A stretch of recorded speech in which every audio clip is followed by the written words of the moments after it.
El gran predicador del siglo XVIII, Spurgeon, Charles Spurgeon, decía que poca fe puede llevar un alma al cielo. Mucha fe trae el cielo a una alma. Y hoy vamos a hablar de eso. Y lo que quisiera es que al terminar esta enseñanza y este tiempo que vamos a compartir, usted salga con más fe hoy. Hoy vamos a hablar de la importancia de nuestra fe.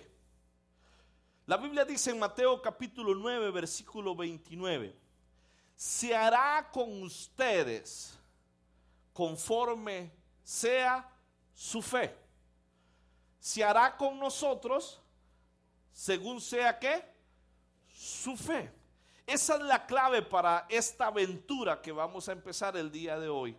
Conforme a tu fe, dice Dios, así va a ser. En otras palabras, lo que dice Dios, tú decides cuánto yo te voy a bendecir.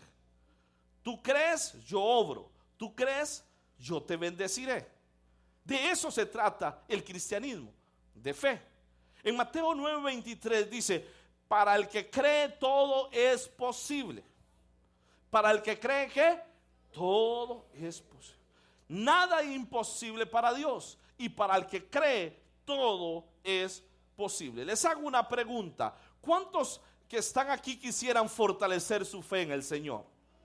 ¿Sí? Pues yo también quiero fortalecer mi fe en el Señor. Y durante las 6 semanas las hemos escogido exclusivamente para eso. Esta serie es para fortalecer nuestra fe. La fe es algo así como un músculo. Se desarrolla igual como un músculo. Y se fortalece como un músculo. ¿Sí? Puede ser débil su fe o puede ser fuerte. Eso dependiendo de cuánto usted lo use. ¿Sí? ¿Usted sabía que todo músculo que usted no usa se atrofia? Los músculos que usted no usa se van atrofiando. Todo se va dañando. Y mientras usted más use un músculo, más fuerte se va a poner. Por eso la fe es un músculo que usted necesita ejercitar. Por eso usted no debería de perderse ninguna de estas semanas, porque estoy seguro que lo que vamos a ir aprendiendo semana a semana acá va a hacer que usted ejercite su fe. ¿Sí? ¿Cómo fortalece Dios mi fe? ¿Cómo hace Dios para fortalecer? Fíjese que de eso se trata esta serie. Fíjese que Dios usa un modelo predecible, de una manera muy parecida. Casi siempre usa lo mismo. Y si usted lo logra comprender, entonces usted puede cooperar con Dios. ¿Sí? Porque Dios siempre lo usa casi siempre lo mismo. Hay como un patrón, y lo va a ver usted hoy. Hay un patrón de lo que Dios usa para fortalecernos en nuestra fe. Tal vez usted no le ha puesto atención, pero usted hoy se va a dar cuenta cuál es ese patrón que Dios usa para fortalecer la fe. Oiga, pastor, ¿y por qué es tan importante la fe? Bueno, es que sin fe es imposible agradar a Dios. El pecado más grande de la humanidad no es la idolatría, no es la mentira, no es el robo, no es el adulterio, no es la avaricia. El pecado más grande de la humanidad es la incredulidad. Las personas serán condenadas no por el pecado, sino por no creer. Por eso es tan importante la fe en nuestra vida. Antes de que a los cristianos se les llamara cristianos, se les llamó creyentes. De eso se trata el cristianismo, de creer.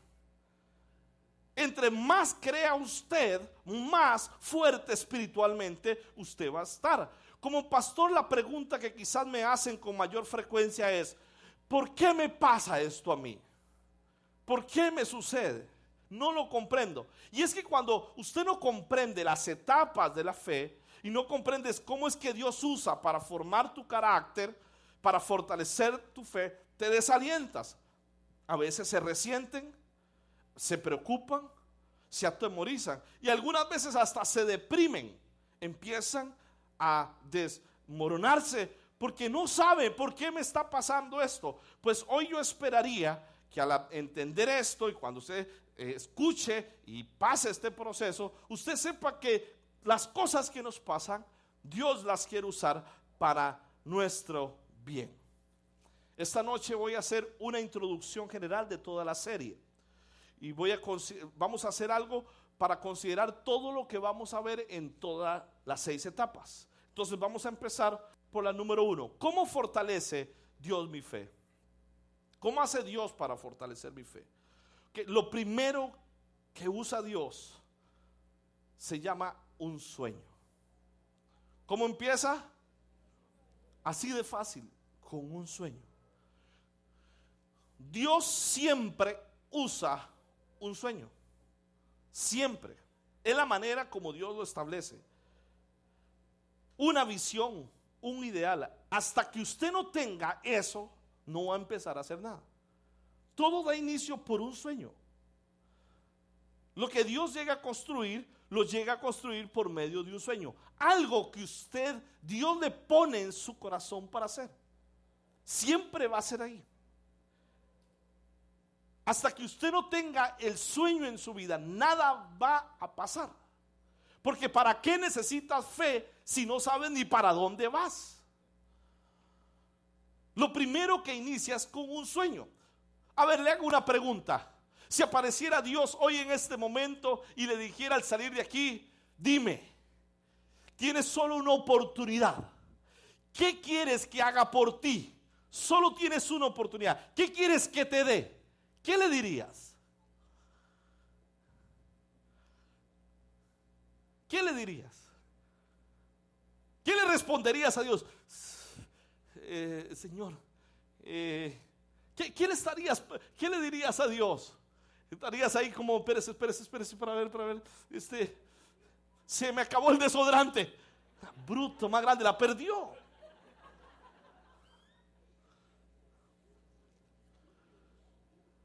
Y le voy a decir, la mayoría de personas a las cuales Dios les pregunta, quiero bendecirte, ¿qué quieres que te dé? La mayoría no sabe ni lo que quiere.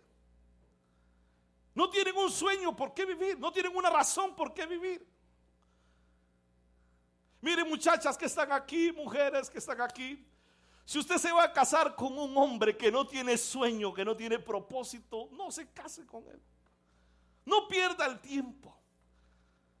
Imagínese usted casarse con alguien. Llega el muchacho a pedir la entrada a la casa. A ver, ¿y usted qué quiere hacer? Casarme con su hija.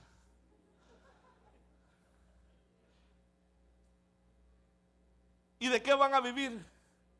De amor.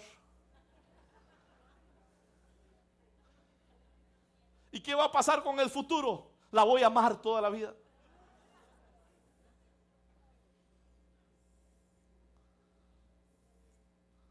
¿Le gustaría a usted que su hija se case con un tipo de estos? Que no sabe ni para dónde va, que no tiene un sueño, que no tiene una dirección. Pues Dios siempre empieza así, empieza poniendo un sueño en la vida. Y mire, hombres que están acá, si usted quiere ser atractivo, tenga visión. Tenga visión.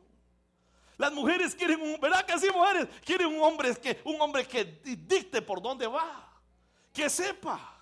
Y que cuando ella le diga, y a ver, ¿qué quiere hacer usted? Bueno, yo tengo un gran proyecto en mi vida. Ya tengo claro lo que voy a llegar a hacer en mi vida. Porque yo voy a ser un médico que voy a ir a las Amazonas y mi vida la voy a invertir ahí. Y voy a ir a ayudar a gente porque mi propósito es ir a ayudar porque yo desde pequeño soñé con esto. Y más bien, si quiere me sigue o me voy. Y aquí me voy, yo me voy con usted. Porque tiene propósito, tiene sentido la vida, sabe para dónde va. Todo empieza con un sueño. En la Biblia encontramos muchos ejemplos de eso. Por ejemplo, Dios le dio a Noé el sueño de construir una gran arca. Lo primero que le dio fue un sueño. Nunca había llovido, no había mar, no había nada. Y Dios le da un sueño. Ahí empieza. Dios le dio un sueño a Abraham, que sería padre de multitudes. Dios le dio un sueño a José de ser un líder que salvaría a un pueblo. Dios le dio un sueño a Nehemías de reconstruir alrededor de Jerusalén una gran muralla. Dios le dio un sueño a David que sería rey. Siempre empieza con un sueño. Hasta que no comiences a soñar no sucede nada. Hasta que no haya algo en tu vida que arda en tu corazón, no va a pasar. Ahora la pregunta es, ¿cómo sabes que tu sueño proviene de Dios? ¿Cómo sé que ese sueño no viene de los frijoles que me comí anoche? Bueno, la Biblia dice, Dios puede bendecirnos infinitamente más allá de nuestras más sentidas oraciones, deseos, pensamientos y esperanzas. Le voy a decir, el sueño que viene de Dios, el sueño que viene de Dios necesita a Dios en el sueño. Porque si no necesitas a Dios, no viene de Dios. Si es que yo quiero ser un profesional, sí, estudie. Es que yo quiero casarme, esa es la etapa de la vida, cásese. Todo eso cualquiera lo puede hacer. Es más, los ateos hacen eso. Hay un montón de ateos profesionales.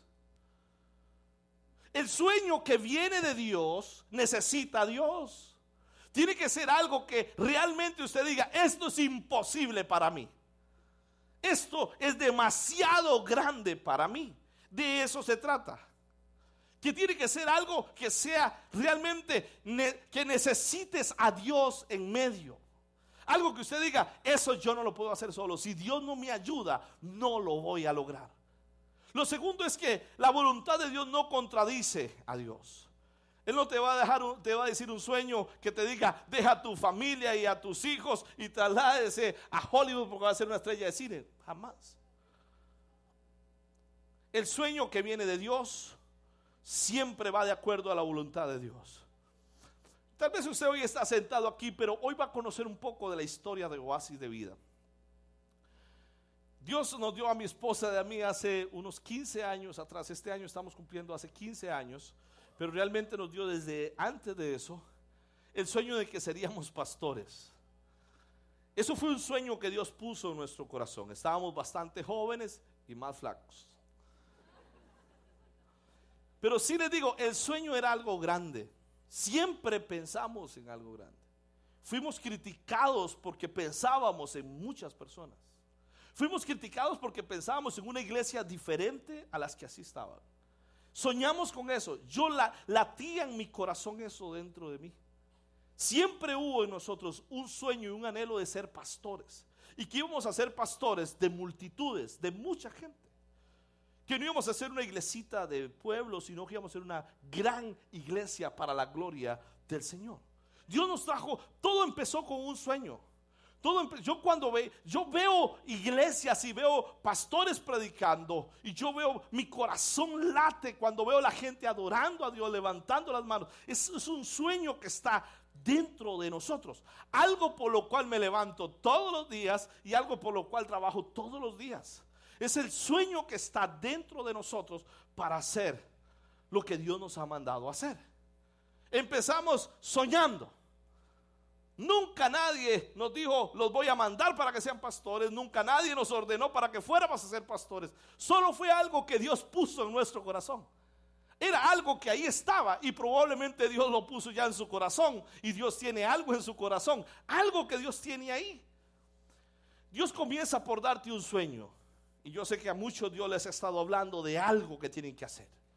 De algo que Dios ha puesto dentro de usted. Y si no tiene un sueño, empiece por pedírselo a Dios. Y tiene que ser un sueño bastante grande. Algo que realmente necesites a Dios. Ahora, Él comienza por hacerte descubrir el sueño, pero esa es solo la primera etapa. La segunda es la decisión. La segunda etapa es decídete. No va a ocurrir nada con el sueño que descubriste que tienes hasta que te despiertes del sueño. Muchos andan en un puro sueño, ¿verdad que sí? Hasta que no lo pongas en acción, nada va a pasar. Debes hacer lo que funcione. Debes decirte y decir, manos a la obra. Hay solo una persona de cada 10 que pone manos a la obra en el sueño. O sea, de cada 10 personas soñadoras, solo una pone en acción el sueño. Ojalá que usted fuera una de esas. Muchos tienen sueños, ambiciones, pero nunca llegan a la etapa de tomar decisiones. Se quedan ahí. Santiago dice, el apóstol Santiago dice, pero que pidan con fe, sin dudar, porque el hombre de doble ánimo es inestable en todos sus caminos. Si usted no toma la acción, nunca va a pasar. La fe es un verbo activo, no es pasivo. Usted necesita movilizarse, es algo que se hace. La toma de decisión es una actividad que produce fe, hay que hacerlo. Y cuando usted toma la decisión, el músculo se activa. Durante esta etapa, es decir, el momento de la toma de decisión, debes hacer dos cosas. Uno, saber cuánto estás dispuesto a invertir. ¿Cuánto estás dispuesto a poner para que aquello pase? ¿Sí? El sueño de ser un profesional, el sueño de tener una gran empresa, ¿cuánto tiempo estás dispuesto a invertir? No vas a poder hacerlo durmiendo hasta las 10 de la mañana, no estudiando. Vas a tener que decir cuánto tiempo voy a invertir, cuánto dinero voy a invertir, cuánta energía voy a poner. Les decía que nosotros vamos hoy para la finca, vamos los líderes, a una vigilia. Y mañana estamos en ayuno. ¿Y saben por qué estamos en esto que estamos empezando a hacer en el mes de agosto? ¿Y por qué nos vamos hoy y vamos a estar mañana? Porque empezamos y mañana tendremos un culto a las 9 de la mañana los líderes en la finca. Y lo vamos a hacer exactamente donde vamos a construir la nueva casa de Oasis de Vida. Y vamos a ir ahí a pararnos y vamos a ir a hacer el primer culto donde exactamente van a estar en la iglesia, la nueva casa. Y mañana les voy a enseñar de primicia los planos de la maqueta del anteproyecto de lo que vamos a hacer en la nueva casa de Oasis de Vida. Yo le quiero decir, hasta que usted no accione, nada va a pasar. Si nos quedamos esperando y pidiendo a Dios, nada sucede. Yo les he contado la historia de una iglesia que oraba mucho porque tenía un burdel al frente. Y que siempre oraban y pedían a Dios para que el burdel se fuera y nunca se iba. Un día llegó un hombre por primera vez y nos escuchó orando. El otro día amaneció quemado el burdel. Y entonces los hermanos testificando y diciendo, gloria a Dios, Dios respondió a nuestras oraciones. Y el hombre les dijo, no, ustedes solo oraban, yo actué, yo fui y lo quemé. Nada va a pasar si no actúas. Vas a tener, dígale que está a su lado, vas a tener que moverte. Después del sueño que Dios nos dio de ser pastores, Dios también nos movió a tomar decisiones. Qué difícil fue tomar la decisión, ¿se acuerdan? Qué difícil era venirnos de un lugar donde habíamos estado, una iglesia donde yo nací 9 años, un pueblo donde había estado 9 años que yo conocía, salir de ahí para venirnos para Guapiles, para empezar la iglesia Oasis de Vida. Era difícil tomar esa decisión. Empezar en una casa con 2, 3 familias que invitamos, sin nadie. Nos fuimos a congregar 8 personas por primera vez en una casa. No había nada de lo que usted se puede imaginar hoy. No había nada de lo que usted puede ver hoy. Era solamente unos sillones, una Biblia, era todo lo que teníamos. Y ahí empezamos. Y de feria Dios nos manda a una ciudad bendecida. Se llama Residencial Los Bovinos de Toro Amarillo. Esta ciudad en tiempo pasado era dura la cosa. Hoy es un paraíso. Hoy no me hable mal de Bovinos, no de Residencial. Pero hace 10 años atrás, hace 15 años atrás, era dura la cosa. ¿Verdad, Henry? En la calle de Henry, exactamente frente a la casa del pastor Henry, ahí nos mandó Dios a abrir la iglesia. Tener a Henry de vecino. No se había convertido en ingrato. Cuchillos iban y cuchillos venían. Era terrible. Esa calle era la peor de todas. Pero había que accionar y nos fuimos por fe. Yo pasaba todos los días al culto, que el culto era a las 5. Yo pasaba lleno de nervios. Porque usted pasaba por ahí, eran unos pleitos. Henry no me deja mentir, todavía vive ahí. Y eran unos pleitos y pedradas iban y pedradas venían, machetazos. Llegaban mujeres corriendo porque el marido les iba a cortar la jupa. ¿Y por qué viene aquí? Decía yo. No se va por su lado. Y ahí andaban, era una locura, una rancha feísima. Había que tomar una decisión. El problema está en la decisión. Necesitas tomar la decisión. Debes para eso usted tiene que hacer dos cosas. Para tomar la decisión, si usted quiere accionar, necesita hacer dos cosas. Debes de despreocuparte por la seguridad. Si usted está arraigado a la seguridad, si usted está ahí que me da miedo todo, nunca vas a hacer nada. Yo le decía a un líder un día eso: si yo me aferro a la seguridad, es que me da miedo, es que esto, es que aquí, que allá, no haría nada, nada existiría. Tenemos que movernos. No puedes andar por fe y con miedo. O andas con miedo o andas con fe. Usted tiene que desarraigarse de todo. Nehemías renunció al trabajo seguro que tenía. Moisés tuvo que desprenderse de la posibilidad de ser segundo después de Faraón. Abraham tuvo que dejar su nación y su tranquilidad para ir a la tierra que Dios le había dado. Si deseas caminar sobre las aguas, debes salirte de la barca. Tienes que moverte. Creo que sacuda al que está a su lado, porque hay algunos que lo que les hace falta es movimiento. Mire, hay gente que lo que está esperando, ¿sabe cómo? Como los pichones que le lleguen a dar la cosa.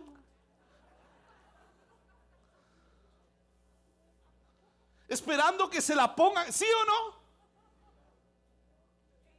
Dígale al que está a su lado: así no funciona. Muévase.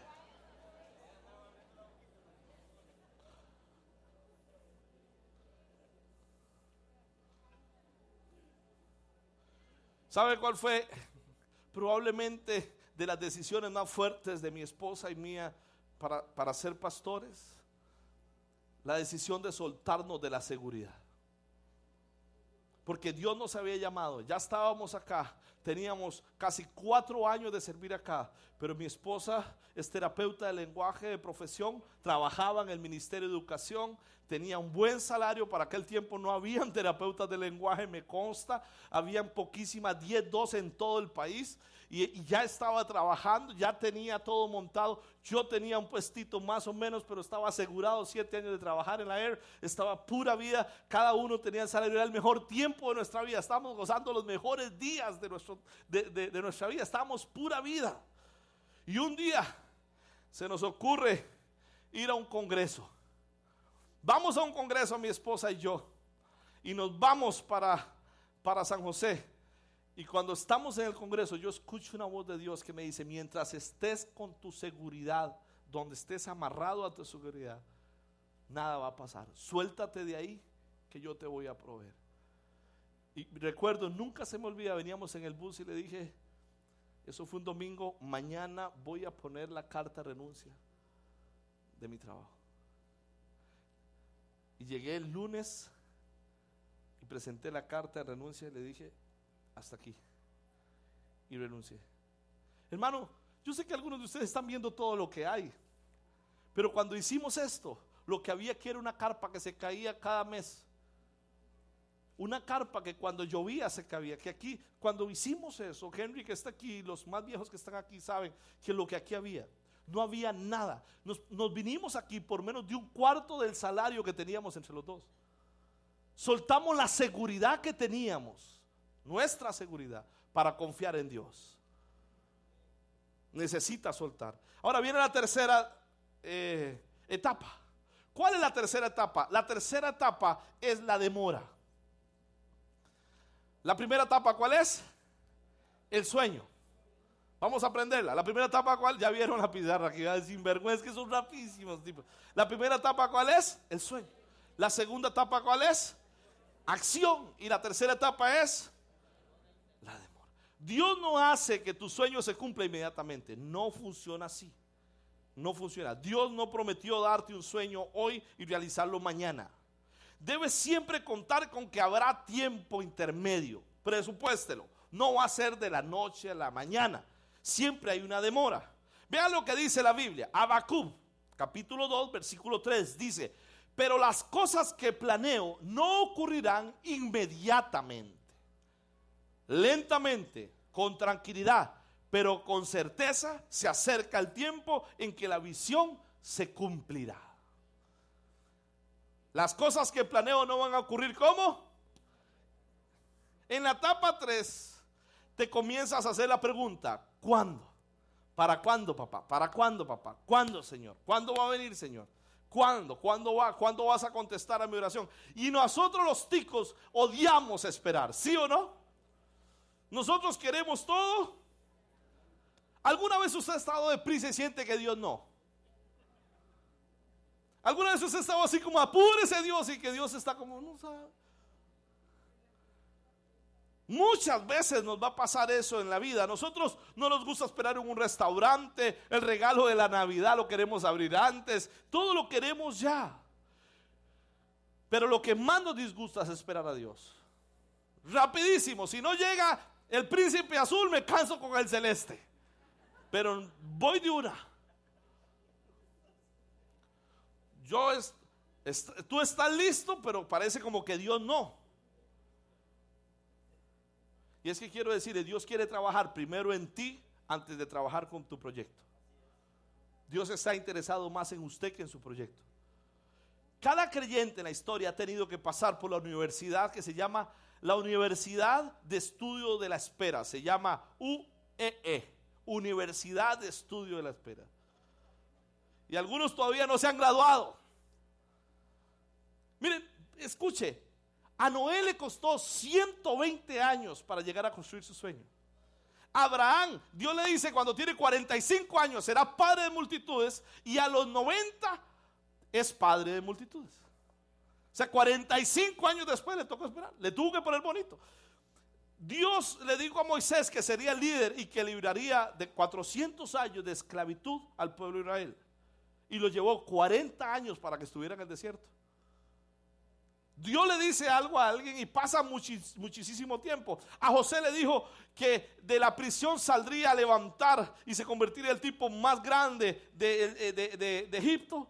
Y lo pasó por un montón de procesos hasta que llegara ahí. Pasó años. Dios ungió a David para que fuera rey, y después, años después, le da la corona de rey. Pasamos todos por periodos de espera. Aún Jesús nace como el Mesías y tiene que pasar 30 años para que llegue a sacar su ministerio popular hacia todas las personas. ¿Por qué esperamos? Porque Dios necesita que aprendas a confiar. Aprenderemos que sus tiempos son perfectos. Una de las cosas que debemos de aprender es que Dios cuando nos habla de sus propósitos, esa demora no es un todavía no. Los niños tienen que aprender eso, y usted también y yo también. Un todavía no, no es un no. Cuando usted le dice a su hijo todavía no, no le está diciendo no. Le está diciendo solo que ¿qué? Espere. Cuando Dios te dice todavía no, es todavía no. No es un no. Pero cuando Dios nos dice todavía no, ¿nosotros qué sentimos? Que no. Y Dios necesita trabajar con nosotros en esto. Una reacción muy común de esa etapa es empezar a dudar. Empieza a dudar. Y muchas veces como iglesia, cuando seguimos con la iglesia y empezamos a desarrollar la iglesia como pastores, cuando estábamos en la carpa, cuando queríamos avanzar y no sabíamos de dónde sacar, nos robaban las cosas, teníamos que llevar todas las cosas. No sé si ustedes conocen esa historia, pero la primera bodega de la iglesia fue mi casa, la casa de nosotros. Todas las cosas de aquí iban a meterse a nuestra casa, todo. Ya cuando teníamos equipo, las extensiones, el sonido, las ollas de la cocina, el cilindro de gas, la cocina, todo lo que había iba para allá. Y uno decía, ¿cuánto estará más esto en mi casa? Y el domingo usted veía un desfile de gente entrando y saliendo a la casa, sacando chunches, agarrando la batería y cogiendo la guitarra y jaleando para allá y haciendo. Era un tiempo que se dice, ¿cuánto más estaremos aquí? Hay una demora. ¿Sabe cuánto esperamos nosotros por la casa para llegar a tener nuestra casa? 7 años. Hasta llegar a tener nuestra propia casa. Nos casamos y a los 7 años Dios nos dio la casa. Siempre hay una demora. Siempre hay una demora. Dígale que está a su lado, hay una demora. El cuarto, la dificultad. Vamos a ver si los aprendemos. Número 1, ¿cuál es? El sueño. El segundo, la acción. La tercera, la demora. Y el cuarto, los obstáculos, la dificultad. Sepa que siempre va a haber dificultad. ¿Qué va a haber? Yo no sé en cuál etapa está usted, váyase viendo. No solamente debe de esperar, sino que también tendrás que saber que vienen tiempos difíciles. Debes de entender que la fe debe de ser probada. Moisés tuvo dificultades. Sacó a los hijos de Israel de Egipto y los condujo por el desierto, pero ahí tuvieron problema tras problema. Primero no había agua, luego no había comida, más tarde empezaron los quejosos, después empezaron las serpientes venenosas, de todo hubo. Siempre hay dificultades, dígale que está a su lado, siempre hay dificultades. Una fe sin dificultades no es creíble. Tienen que haber dificultades, siempre. David fue ungido como rey y luego vinieron años de persecución y Saúl lo persiguió por diferentes lugares. José, Dios le da un sueño y lo último que pasa es que al ratico está metido en una cisterna y lo venden como esclavo. Siempre hay dificultades. Imagínese a Noé. ¿Usted sabe lo que es construir un zoológico flotante? ¿Qué 4 dificultades pudo haber tenido ahí? Siempre hay. No vienen, vienen de toda forma, de toda manera. ¿Por qué Dios permite eso? Vea lo que dice el apóstol Pedro. Dice el apóstol Pedro, léalo conmigo. En el presente ustedes podrán sentirse totalmente atormentados por todo tipo de prueba. Eso no es obra de la casualidad. Le sucede para que su fe sea ¿qué? Diga conmigo, la fe debe de ser probada. Si usted dice que tiene fe, la fe tiene que ser probada. Yo creo en dar a Dios. Soy fiel testigo y creo que dar a Dios es maravilloso. Lo he hecho durante muchísimos años. Soy un fiel diezmador hace muchos años y soy un fiel ofrendante hace muchos años. Hace muchos años decidí que iba a diezmar y que iba a ofrendar. Y Dios nos ha bendecido y nunca nos ha hecho falta nada de lo que hemos dado. Siempre Dios nos ha provisto y en manera abundante. Ahora, ¿he pasado pruebas cuando he dado? Absolutamente que sí. Por eso cuando alguien llega y me cuenta la historia y me dice, pastor, yo nunca había dado y ahora empecé a dar regularmente, ahora lo empecé a dar y fíjese que se me abrió la puerta y me dieron trabajo y me vino esto y me vine aquello, y yo le digo, mire, suerte de principiante, espérese porque ya viene la prueba. Espérese. Todos aquellos que somos dadores sabemos lo que es pasar pruebas y decir, ¿qué hago? ¿Doy o no doy? Y tener que decir, Señor, por fe, porque tú me vas a sostener, y después ver los milagros que Dios hace, y eso es maravilloso. Eso lo celebro, de eso me alegro tanto, de poder ser un ofrendador y diezmador. Eso lo celebro muchísimo. Y al final, cuando usted se da cuenta, ve la mano de Dios. Siempre habrán dificultades. Número 5. Pero no solo hay dificultades. Le voy a decir, la cosa se tiene que poner peor. Si pensó que solo las dificultades iban a venir, la quinta etapa que Dios usa se llama callejón sin salida. Como diría aquel buen tico, más peor. Es el callejón sin salida. La situación pasa de difícil a imposible, de difícil a nada. Y bendito sea Dios por eso. Bendito sea Dios. Yo he contado la historia. Y el hermano que voy a contar está aquí hoy con nosotros. Él no sabe eso. Hace muchos años, estaba yo en la casa a punto de preparar un desayuno. Y no teníamos, mi esposa no estaba, y no tenía con qué preparar el desayuno. No había nada en mi casa. No había nada. Estaba mi hijo Jared pequeño y mi hija Madeline. Y yo estaba tratando de ver qué desayuno, un sábado, qué desayuno le doy a mis hijos. No había nada que comer. Hemos sido fieles, pero no había nada. De esos momentos donde no hay nada, donde usted está en el callejón sin salida, yo digo, Señor, ¿y ahora qué voy a hacer? Y me fui a buscar, nunca se me olvida eso, porque yo hice, en algún momento he puesto pantalones por ahí, se caen monedas. Voy a ir a ver si hay alguna moneda por ahí. Y yo de 4 patas ahí buscando alguna moneda en el suelo.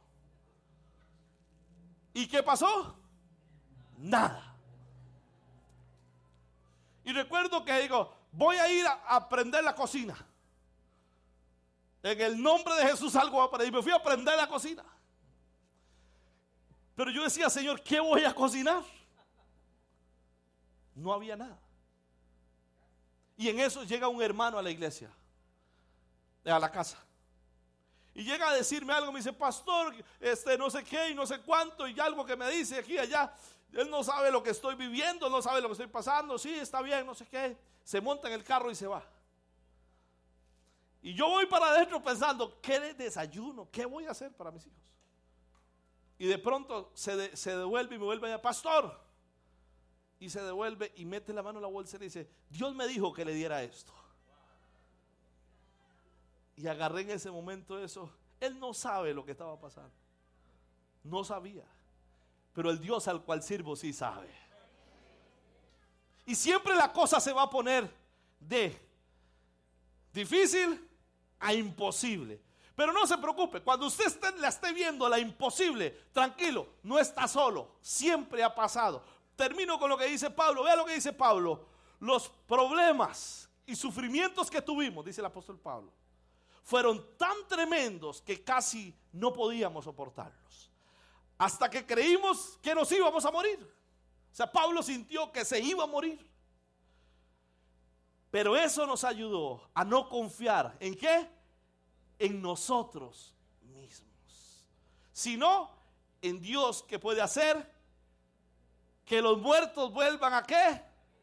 A la vida. Mire, si Dios puede levantar un muerto físicamente, puede levantar un matrimonio, puede levantar una empresa, puede levantar una casa, puede levantar la vida emocional. Diga conmigo, amén. Dios puede levantar cualquier cosa. Y usted puede creerlo. Puede resucitar una carrera arruinada. Puede levantar tu salud. Dios puede levantar tus hijos. Dios puede hacerlo todo. La situación de Abraham se puso peor. ¿Usted puede imaginarse la historia de Abraham? Que iba a ser padre de multitudes. Y pasa de ser difícil a imposible. Cuando Dios le dice que va a ser padre, tiene 45 años.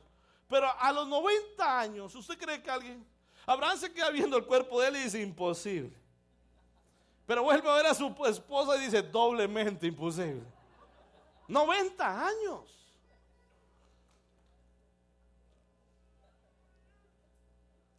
Porque tiene que reconocerse que ha sido Dios. Tiene que reconocerse que es Dios el que ha hecho la obra. Siempre va a pasar así. A menudo Dios permite que los problemas pasen, se conviertan en imposibilidades. ¿Se acuerdan los discípulos? Tenían planes de seguir a Jesús y sabían que Él era el Mesías. Lo próximo que pasa es que está colgado en la cruz. Y pasan 3 días sin Él. El Mesías ahora está colgado. ¿Y qué se hizo? ¿Ya se murió nuestra esperanza? Siempre pasa de difícil a imposible. Yo no sé en cuál etapa está usted, pero en esta etapa es cuando usted empieza a preguntarse, ¿qué ha pasado con Dios? Dios no existe. ¿Será que no comprendí cuál es la voluntad de Dios? ¿Cuál es el plan de Dios? ¿Será que no comprendí la visión? ¿Será que fue una ocurrencia mía? Mire, si usted se encuentra en un callejón sin salida, pues estás exactamente en el lugar donde Dios quiere que estés. Y quiero que sepa que Dios sabe de usted. Y que sabes todo sobre usted. Y que conoce, yo podría decir cada cabello, pero ya no se puede decir eso. Que conoce toda tu vida. Es que en algunos ya ni cabello tenemos casi. Dios conoce todo lo que tú eres. Los callejones sin salida son la parte del plan de Dios y no van a fallar. ¿Qué hay que hacer en el callejón sin salida? Leamos ese texto. 1 Corintios dice, léalo conmigo. Él nos libró y nos seguirá. Él nos libró y ¿qué pasará? Nos seguirá. Y ojo lo que dice el Salmo 27, léalo bien fuerte.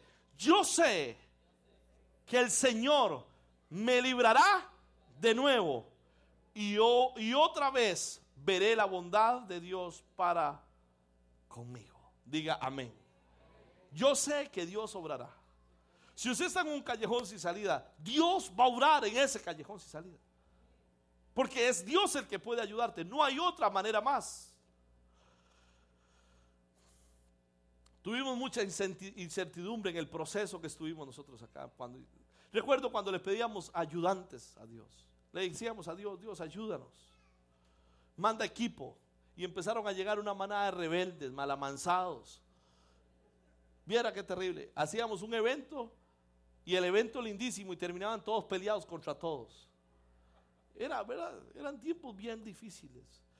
Llegamos a un momento donde decíamos, Señor, recuerdo un día que llegué aquí, la carpa se había caído un jueves, se cayó completamente, llovía, se embolsaba y se caía. Y llegar yo aquí, llegar al culto un jueves y llegamos aquí y la carpa no estaba en el suelo. Era llegar a buscar la casa de Dios y la casa en el suelo. Y nunca se me olvida porque ese día llegaron 2 carros llegaron. Y aquí no habían carros. De verdad. El primer carro que hubo aquí se llamaba el Pecho Amarillo. Y ese día llegaron 2 familias en carros. Y cuando yo estaba afuera contemplando la obra del Señor, la carpa caída.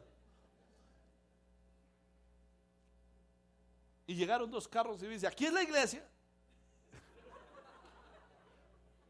¿Qué cosa, amado? ¿Qué se hace ahí? No, usted hoy viene aquí, ve pantallas por todo lado y proyectores por todo lado y toda esa vara. Usted no sabe. Y por eso es que algunos hablan paja y hablan muchas cosas que no saben nada de por dónde hemos pasado. No envidies mi gloria si no conoces mi historia.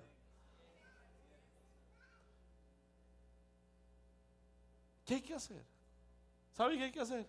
Seguir confiando en el Dios que nos llamó.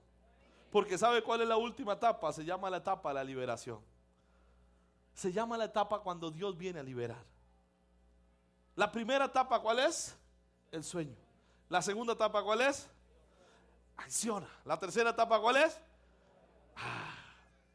Y la tercera etapa, la cuarta etapa, ¿cuál es?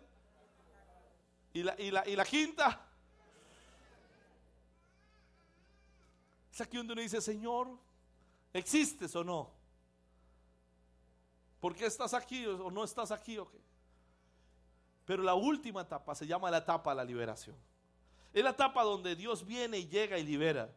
Dios obra el milagro, provee la solución. Eso es la etapa final. ¿Se acuerdan de Moisés saliendo? Miren qué forma de hacer Dios las cosas. Saca a los a los hebreos de Egipto. Cerca de 1 millón de personas caminando, llegando y los lleva para la tierra prometida. Y cuando llegan a un lugar se encuentran que se encuentran un mar de frente. Ahora, el mar no hay problema, planeemos cómo lo rodeamos, planeemos cómo pasamos, hagamos unas barcas, pensemos, pero de pronto vuelven a ver atrás y ven ese polvazal que viene. Se levanta un polvazal, ¿qué era? Los egipcios vienen los egipcios a matarnos. Y entonces adelante tienen el mar y detrás tienen a los egipcios que vienen a matarlos. ¿Qué se hace ahí? Ahí es cuando algunos dicen, ¿para qué nos sacaste de Egipto para venir a morir en el desierto? ¿Para qué soy cristiano? ¿Por qué? Y empiezan a quejarse. ¿Y sabe qué viene después de eso para los que creen? Diga conmigo, la liberación. ¿Sabe qué es la liberación? Es cuando Dios te abre el mar. Por eso me encanta la canción, abriste el mar para que yo camine. La liberación es el momento donde Dios hace la obra donde usted puede ver el recurso de Dios. A Abraham Dios le dio el hijo, a Moisés Dios lo ayudó para que fuera libertador, a José de repente el sueño se convierte en realidad, Jesús se levanta entre los muertos. A Dios le encanta convertir las crucifixiones en resurrecciones, los callejones sin salida en liberación, porque Él es el que recibe todo el reconocimiento. ¿Sabe qué? Yo le puedo decir, si esta iglesia Oasis de Vida está aquí y hemos logrado hacer lo que hemos hecho, solo por una cosa, por la gracia y el favor de Dios para con nosotros. Nunca ha tenido nada que ver el hombre con esto. Dios ha sido bueno. Eso es lo que a Dios le encanta, que sea Dios el que reciba toda la gloria. Que usted puede decir, imposible que no sea Dios. La pregunta es, ¿qué estás pasando? ¿Qué estás viviendo? ¿En cuál etapa te encuentras? ¿En qué etapa de tu vida estás? Podrías estar en la etapa del sueño, de la decisión, de la espera, de la dificultad, del callejón sin salida, de la liberación. No sé en cuál etapa estás. En cualquiera de las etapas que estás vas a tener que confiar en Dios. Vas a tener que confiar en Dios. Y te voy a decir por qué. Porque Dios te ama. Dios te ama. ¿Y sabe por qué Dios hace lo que hace? Porque a Él le place hacerlo con sus hijos. Porque Dios te ama. Él te ama de tal manera como nadie te ha amado. Y hará lo que tiene que hacer porque Dios te ama. Si confías en Él, Dios lo hará. La tarea es, ¿en cuál etapa está usted? ¿Estarás en la etapa de la demora? ¿Del callejón sin salida? Piensa en cuál etapa está usted. Sabe, a veces cuando uno está por aquí, en esta parte de aquí, en la demora intencional, uno siente que aquí seguro Dios se olvidó de nosotros. Ha pasado 10 años, 15 años, 8 años y nada pasa. O a veces cuando uno está por aquí, los obstáculos, dice, pero ¿qué pasa?